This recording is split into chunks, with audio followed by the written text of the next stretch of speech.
within Black communities, you'd have to take power in order to be heard and to live. April-Louise, more recently, I have been really influenced by somebody like Reggie Yates, and particularly for the work that he's been doing in relation to the power of colour. It's helped us to think about how celebrities use their power, how they use their influence, to help at least surface some of these issues. But the one thing that I would challenge in relation to celebrity leadership is, how do you make it stick?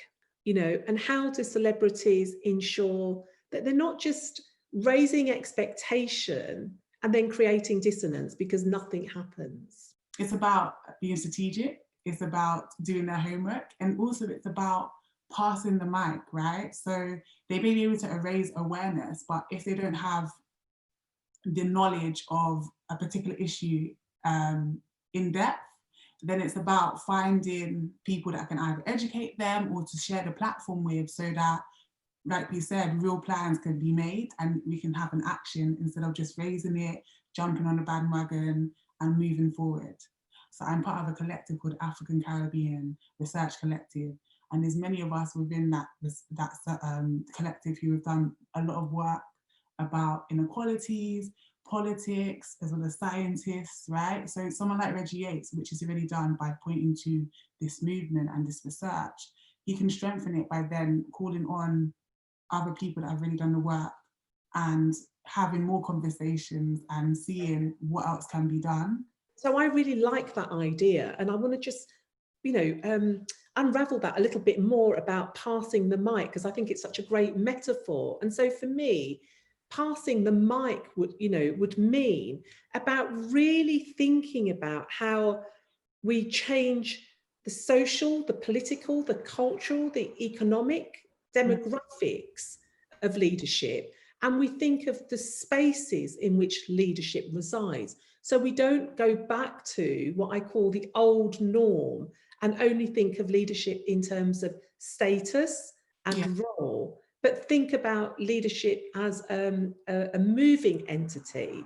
Leadership, it should be about voice, it should be about influence, it should be about authority, and not to think of power as a dirty word, because actually to have power, someone has to give it to you, has to give you license to have it. Yeah, but I think it's interesting what you said about power is about what someone has given to you, because just historically speaking, within Black communities, you'd have to take power in order to be heard and to live, right? And I think there's something about this new generation of millennials and Gen Zs, like in the sense where we're no longer waiting for those in power in terms of, the politicians or other leaders in the usual sense to include us.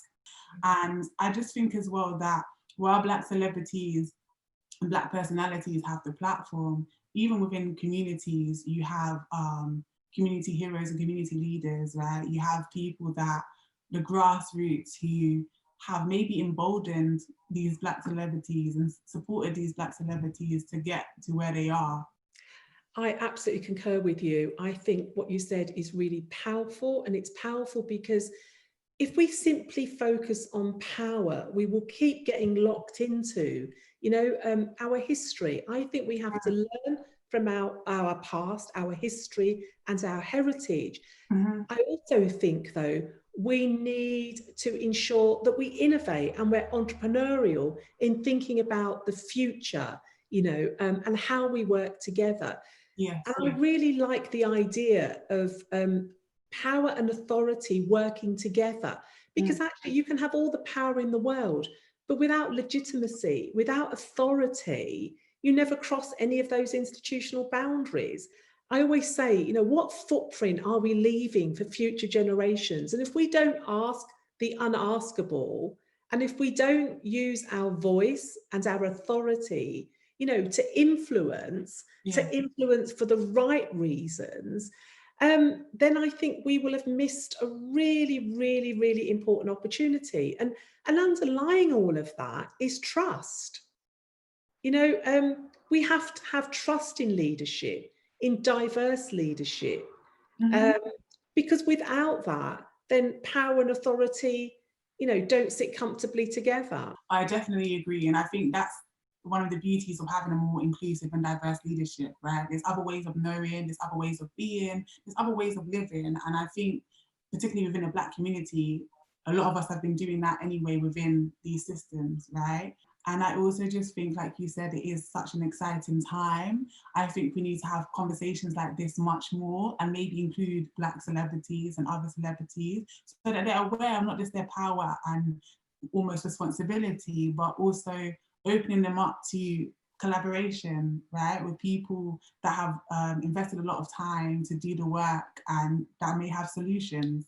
Well, I very much look forward to kind of working, with you. So let's work together to ensure that leadership inclusivity becomes everybody's business.